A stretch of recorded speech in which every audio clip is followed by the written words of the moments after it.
मैं सिर्फ ये समझना चाहती हूं कि आम आदमी पार्टी में क्या आपको लगता है कि आने वाले वक्त में ये बगावत और ज्यादा देखने को मिल सकती है, क्योंकि ये उनकी मुश्किलें बढ़ाएगा।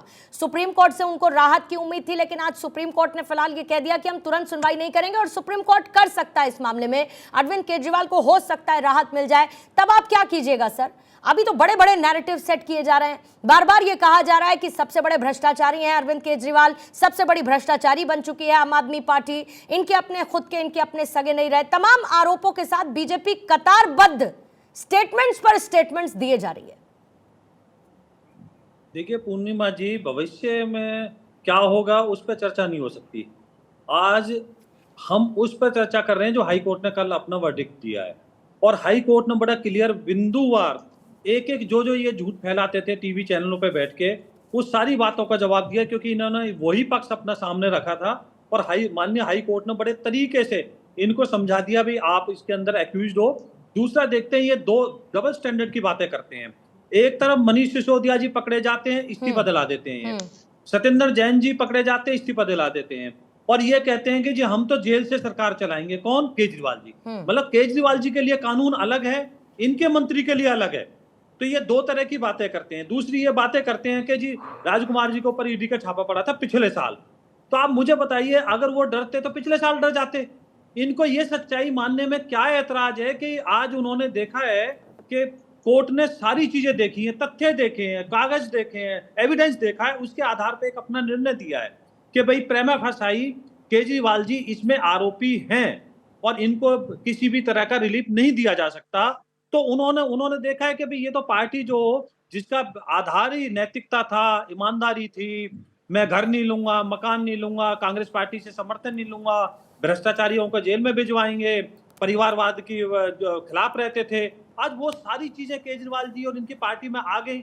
तो उन्होंने सोचा कि क्यों ना मैं इस चीज से अपने आप को अलग कर लूं। तो उन्होंने एक एग्जाम्पल सेट किया है कि भाई देखो मैं मंत्री होते हुए इन चीजों का क्या कर रहा हूं। तो उस चीज को ये गलत तरीके से प्रस्तुत कर रहे हैं और करने की कोशिश कर रहे हैं। तो ये भी ज्यादा दिन नहीं चलेंगे। माननीय सुप्रीम कोर्ट की बातें करते हैं। ठीक है संजीव जी, आपके चेहरे पर मुस्कुराहट है, और आने वाले वक्त में जरा हाइपोथेटिकली सर ऐसा सोचिए कि इस तरीके की कार्रवाई हो, किसी सिटिंग सीएम पर आरोप लगें और उसके बाद कोई जांच एजेंसी अपना काम करना चाहे, लेकिन जरा ऐसे सोचिए कि इतने गंभीर आरोपों के बाद हर वो सिटिंग सीएम इस्तीफा देने से इनकार कर दे और ये कहने लगे कि मैं जेल से ही सरकार चलाऊंगा, क्योंकि कुर्सी का मोह तो है ही, पार्टी को बचाना है, पार्टी के अकेले चेहरे मोहरे हैं अरविंद केजरीवाल। तो सिर्फ एक उदाहरण के तौर पर जरा ऐसा समझिए कि अगर भविष्य में ऐसी संरचना होने लगे तो क्या होगा राजनीतिक भविष्य, और जनता अपने आप को कितना ठगा हुआ महसूस करेगी ऐसे में? देखिए पूर्णिमा, जनता कहीं भी दिल्ली की ठगी हुई महसूस नहीं कर रही है, और सच तो यह है कि हम सुन के देख के हैरानी हो रही है कि कैसे राजकुमार आनंद के केवल इस्तीफा पर से भारतीय जनता पार्टी के प्रवक्ता उसके तारीफ में कसीदे कर रहे हैं। होगा यही, वो भारतीय जनता पार्टी ज्वाइन करेंगे, ये कोई नई बात नहीं है और बड़ी बात भी नहीं है, और हो रहा है तो होने दीजिए। मूल बात यह है कि क्या वाकई वो भ्रष्टाचार से त्रस्त होकर के वो पार्टी से बाहर जा रहे हैं? क्या यह सिम्टम दिखाता नहीं कि एक रात में ये हृदय परिवर्तन नहीं हुआ है? हम तो दूसरी बात कह रहे हैं, लगातार ये बात कह रहे हैं कि कोर्ट को अपना काम करने दीजिए। कोर्ट के एक फैसले की वजह से लगातार कल से जो ये बात बनाने की, आपको ऐसा नहीं लगता है संजीव जी कि कोर्ट के फैसले पर ही जाने अनजाने सवाल उठाए जा रहे हैं? एक बात बताइए, अगर तिहाड़ जेल को आम आदमी पार्टी आज की तारीख में गैस चैम्बर बताने लगी है, तो ये कोर्ट के फैसले पर सवाल नहीं है? ये बताइए जरा मेरे को। मतलब अरविंद केजरीवाल से मिलने के लिए कौन जा रहे थे? नहीं, मैं ये कह रही हूँ कि अगर वकील को, मतलब आरोपी सब तय कर लेगा सर, आरोपी सब तय कर लेगा, आरोपी ये भी तय कर लेगा कि जांच कैसे होनी चाहिए, आरोपी ये भी तय कर लेगा कि उसकी गिरफ्तारी गलत है, आरोपी ये भी तय कर लेगा कि भाई मेरी रिमांड गलत ली गई है, और आरोपी ये भी तय कर लेगा कि मेरे वकील से मुझे हफ्ते में कितनी बार मिलने दिया जाए। तो कोर्ट का तो काम ही नहीं है ना, फिर तो सब अरविंद केजरीवाल तय कर ले। सब कुछ कोर्ट ही तय करे ना, हमें क्या ऐतराज है? कोर्ट की आपको नहीं है सर, लेकिन गैस चैम्बर बताने वालों को तो ऐतराज है ना। कोर्ट के डिसीजन से इतर कुछ कदम आपको जाता हुआ दिखाई दे रहा है क्या? कोर्ट के डिसीजन से कोई अलग कोई बात हो रही है क्या? कोर्ट जो चाह रहा है, या कोर्ट ने जैसे डिसीजन लिया निश्चित तौर पे, लेकिन वही तो बता रही हूं मैं, हर एक अपराध, मैंने वही बताया ना सर, आपने सुना नहीं?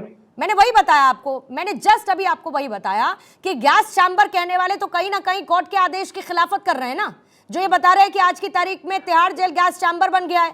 फिर से मुझे सत्येंद्र जैन की बात करनी होगी सर, वो मसाज पार्लर दिखाना होगा, बताइए जरा मुझे आप, करूं मैं उसकी बात? पूर्णिमा यदि ये आप चाहती हैं कि कोर्ट का डिसीजन यदि हमारे फेवर में नहीं आए, एक आम आदमी होने के नाते हम ये बात कर रहे हैं बड़ी विनम्रता के साथ कि कोर्ट का डिसीजन यदि मेरे फेवर में नहीं आता है तो हम कोर्ट के डिसीजन पे आलोचना नहीं करेंगे, लेकिन रोने का भी मतलब नहीं है, उसके बारे में शिकायत करने का भी कोई मतलब नहीं है, अधिकार नहीं है हमारा। हम कुछ नहीं करें, चुपचाप मुंह पर पट्टी लगाए, आंखों पर पट्टी बांध ले और सो जाए, उसके बाद में कुछ नहीं। कैसे हो गया, कैसे संजीव जी, कैसे गैस चैम्बर बन गया तिहाड़ जेल, जरा मुझे आप ये समझाइए। दायरे में रखे, दायरे में नैरेटिव फिर बताइए ना मेरे को सर। होती है बाहर धरना प्रदर्शन में जो नैरेटिव सेट करने की कोशिश की जाती है, ये सोचा जाता है कि वही दलीलें सब कोर्ट के अंदर भी चल जाएंगी। फिर आप गैस चैम्बर क्यों बता रहे हैं तिहाड़ जेल को? तिहाड़ जेल किसके अंडर में आता है सर? अरे मैं वही तो बोल तो रहा हूं। क्या एक बात बताइए ना कि अरविंद केजरीवाल से किसको मिलने जाना था? क्या था ऐसा अरविंद केजरीवाल से? अरविंद केजरीवाल ने अपनी लिस्ट दी ना, जिन जिन से उनको मुलाकात करनी थी, लिस्ट दी ना अरविंद केजरीवाल ने सर। उस लिस्ट में तो आतिशी और सौरभ भारद्वाज का नाम तक नहीं था शुरुआती दौर में। तो उससे क्या फर्क पड़ता है? क्या दोबारा उस मतलब जिनके पास प्रमुख विभाग हैं, जिनको आपने भर भर के झोली में विभाग दे दिए और आप कहते हैं कि जेल से सरकार चलाएंगे, उनको आपने मिलने वालों की सूची में भी नहीं रखा और आपको सरकार चलानी है जेल से। पूर्णिमा, यदि ये असंवैधानिक है तो एलजी साहब से दरख्वास्त कीजिए। हमारी भी गुजारिश है कि वो सरकार को बर्खास्त करें, राष्ट्रपति शासन के लिए वो आगे के लिए कार्रवाई करें, बढ़ाएं और दिल्ली में राष्ट्रपति शासन विजय जी जल्दी से अपनी बात रखिएगा, तो फिर पता चल जाए विजय जी जल्दी से अपनी बात पार्टी को भी पता चल जाए कि कितने पानी में है वो। फिर नीरज जी इस पर काउंटर करेंगे और उसके बाद वरुण जी और समीर सर आपके पास आऊंगे। माफी चाहूंगी देरी के लिए। विजय जी जल्दी से। मैं छोटी सी बात पूछना चाहता हूं उनसे। आप बताइए कि दिल्ली की जनता ने केजरीवाल जी को मुख्यमंत्री चुना था, अगर किसी व्यक्ति को कोई समस्या होगी तो वो जेल में जाएगा मिलने कि जी मेरी समस्या का हल कर दीजिए? क्या इस दिल्ली की जनता से किस तरह की दुश्मनी निकाल रहे हैं केजरीवाल जी? अरे आप कानून के तहत चलिए, ये न्याय का भी तगादा है, ये नैतिकता का भी तगादा है। कितने दिन हो गए केजरीवाल साहब को जेल में गए? कौन सा ऐसा काम था जो रुक गया है? आप बताइए मुझे, कौन सा ऐसा काम है जो रुका पड़ा है? ये बताइए। अब आप मुझे बताइए, दिल्ली के मुख्यमंत्री जेल में रहते हुए यदि सारे काम सुचारू रूप से चल रहे हैं, परेशानी किसको परेशानी है? परेशानी दिल्ली की जनता को होनी चाहिए, परेशानी भारतीय जनता पार्टी को हो रही है। भारतीय जनता पार्टी को परेशानी हो, इससे क्या फर्क पड़ता है? दिल्ली की जनता को परेशानी नहीं होती। भारतीय जनता पार्टी जो है लोगों की आवाज उठाती रहेगी। भारतीय जनता पार्टी लोगों की सेवा करती है, सेवा के लिए बनी है। आपने तो इतनी आवाज उठा दी है कि 25 सालों से दिल्ली में एंट्री नहीं हो रही है। भ्रष्टाचार करो, थोड़ा सा और आवाज उठाइए और आप जाएंगे। आपका तो एक ही नारा आवाज उठा दी, 25 सालों से लोगों ने बाहर का रास्ता दिखा दिया। बच्चा को संविधान को नहीं मानते वो भी आपने एक मुख्यमंत्री जेल में रहकर लोगों की जनता की सेवा कर सकता है क्या? आप मुझे बता दीजिए संजीव जी, क्या वो जनता की समस्या दूर कर सकते हैं? किसी व्यक्ति विशेष को अगर कोई पर्सनल प्रॉब्लम हो तो क्या जेल में जाके वो मिलेंगे उनको? ये कैसा नैरेटिव आप सेट करने की कोशिश कर रहे हो? ये देश में क्या संदेश जाएगा इस बात का? बताइए तो। नैरेटिव तो विजय जी बीजेपी भी सेट ही कर रही है ना। विजय जी नैरेटिव तो बीजेपी भी सेट कर रही है ना। आपके सुधांशु त्रिवेदी कह देते हैं कि केजरीवाल उतने ही ईमानदार हैं जैसे कि अंडा खाने वाला वेजिटेरियन हो जाता है। तो नैरेटिव तो आप भी सेट कर रहे हैं ना सर। अंडा खाने वाला वेजिटेरियन हो जाता है, मतलब कुछ भी कहना है, कुछ भी कहना है सर। वो बिल्कुल ठीक कह रहे हैं, चोरी और सीना चोरी। मतलब आप चोरी करो और कट्टर ईमानदार बन जाओ, ये हास्यास्पद है कि नहीं है अपने आप में? तो ये तो ऐसे ही हो गया कि भाई चोरी करो और सीना चोरी करो उसमें। तो आप मुझे बताइए, जेल के अंदर जेल स्टेट का मामला होता है, जेल के कुछ नियम होते हैं, कायदे कानून होते हैं। अगर आपको आज नहीं मिलने दिया तो गैस चैम्बर बन गई। तो मतलब ये है कि वो जेल ना बना के उसको धर्मशाला बना दे। जब आपका मन हो खाना खिलाओ, जब मन आपका हो प्रेस कॉन्फ्रेंस करो, जब मन करे आप किसी से मिलवाओ, जब मन करे आप उसके अंदर फिर षड्यंत्र रचो, फिर भ्रष्टाचार की बातें करो।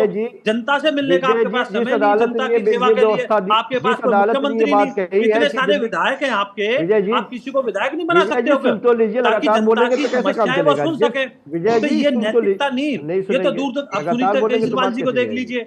आप परिवारवाद के खिलाफ कैसी कैसी बड़ी बड़ी बातें करते थे। संजय सिंह क्या क्या बातें करते थे। उनको एक जमानत मिल गई, दूध का दूध पानी पानी। अब बताइए दूध का दूध पानी हुआ क्या हुआ हाई कोर्ट के अंदर?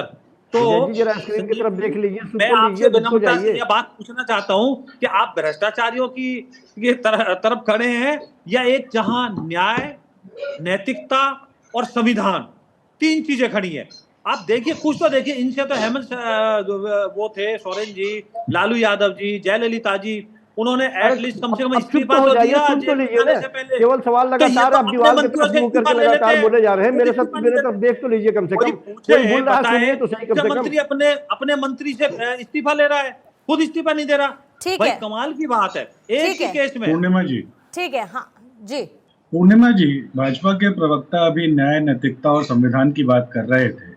जब अजय टेनी के पुत्र ने लखीमपुर खेरी में किसानों के ऊपर अपनी गाड़ी चढ़ाई और उसके बाद भी इस्तीफा नहीं हुआ, तो नैतिकता कहाँ गई?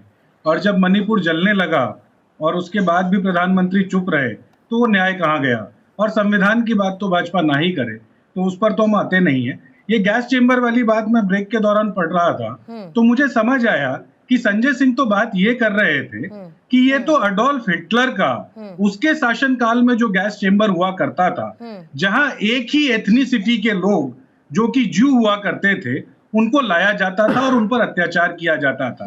आज जो संजय सिंह ने बात कही है, वो बात का तात्पर्य ये निकल कर आता है कि जिस तरीके से भाजपा के जो प्रकोष्ठ है, ईडी, सीबीआई, वो जिस तरीके से मामले आज विपक्ष के लोगों पर बना रहे हैं, तो आपको जो अधिकांश संख्या राजनीतिक बंदियों की दिखेगी, वो दिखेगी जो भाजपा के खिलाफ बात करते हैं। तो ये बात जो गैस चेंबर बनाने की है, इसका वो तात्पर्य है कि आपने सिर्फ विपक्ष के उन 96% लोगों पर, वो जो 25 बड़े नेता हैं जिन्होंने बाद में भाजपा ज्वाइन की, जिनके 3 मुकदमे आपने खत्म कर दिए और 22 के मुकदमे आपने ठंडे बस्ते में डाल दिए, ये उस गैस चेंबर बनाने की बात हो रही है। इसमें कोई वकील से लेना देना नहीं, किसी और से लेना देना नहीं। आप जो राजनीतिक द्वेष से जो काम कर रहे हैं कि विपक्ष की आवाज को आप बंद कर देंगे, ये उसके ऊपर टिप्पणी थी। सही, पर वो बातें कही तो जा ही रही है ना सर।